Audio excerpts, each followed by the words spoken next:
Onyx Storm Audiobook. Prologue. Where in Malak's name is he going?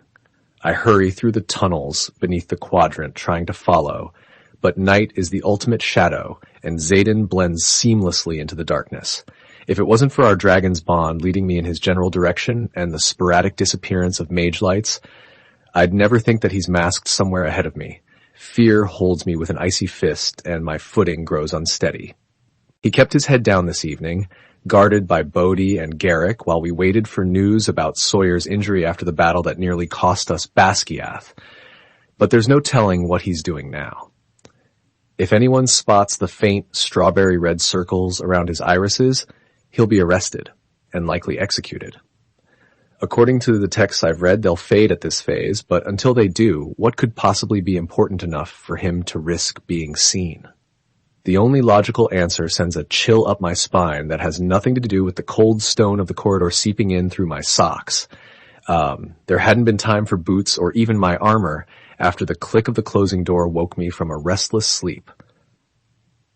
Neither of them will answer, Andarna says, and I yank open the door to the enclosed bridge as its counterpart on the far end snicks shut. Was that him? Sgale is still incensed, and Tarn smells of both rage and sorrow.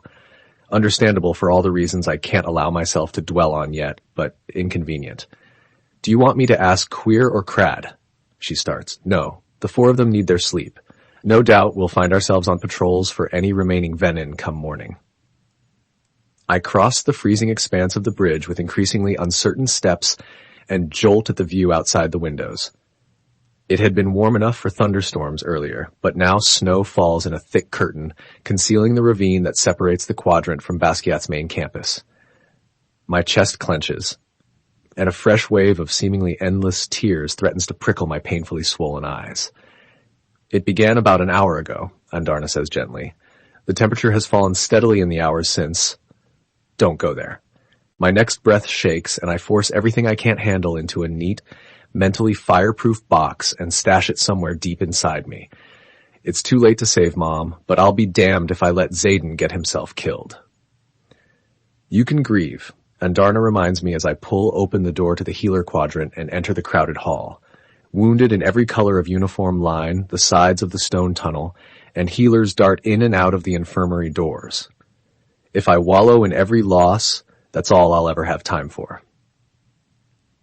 I've learned that lesson well over the past 18 months. Passing a set of clearly intoxicated infantry cadets, I cut through what's become an expanded sickbay, searching for a blur of darkness.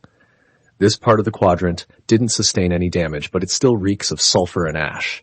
May your mother be remembered. To General Sorengale, the flame of Basquiath, one of the third years calls out, and my stomach twists tighter as I forge ahead without reply. When I approach the corner, then turn it, I see a patch of darkness enveloping the right side of the wall for a stuttering heartbeat, and then the stairwell to the interrogation chamber appears, flanked by two groggy guards. Shadows slip down the steps. Fuck. Usually I love being right, but in this instance, I was hoping otherwise. I reach for Xaden mentally, but there's only a thick wall of chilled onyx. I have to get past these guards. What would Mira do? She would have already slain your lieutenant and been confident in her choice, Andarna answers. Your sister is an act first, ask questions later kind of rider. Not helpful. What little I'd eaten for dinner threatens to reappear. Andarna's right. Mira will kill Xaden if she finds out he's channeled from the earth, regardless of the circumstances. But confidence? That's not a bad idea. I muster every ounce of arrogance I can scrounge up or fake, straighten my shoulders, lift my chin, and stride toward the guards, praying I look steadier than I feel. I need an audience with the prisoner. The two men glance at each other, and then the taller one on the left clears his throat. Please click on the link in the description. Dear book lover, wonderful person, to listen to the entire book, please click on the link in the description.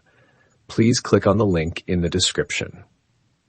Dear book lover, wonderful person, to listen to the entire book, please click on the link in the description.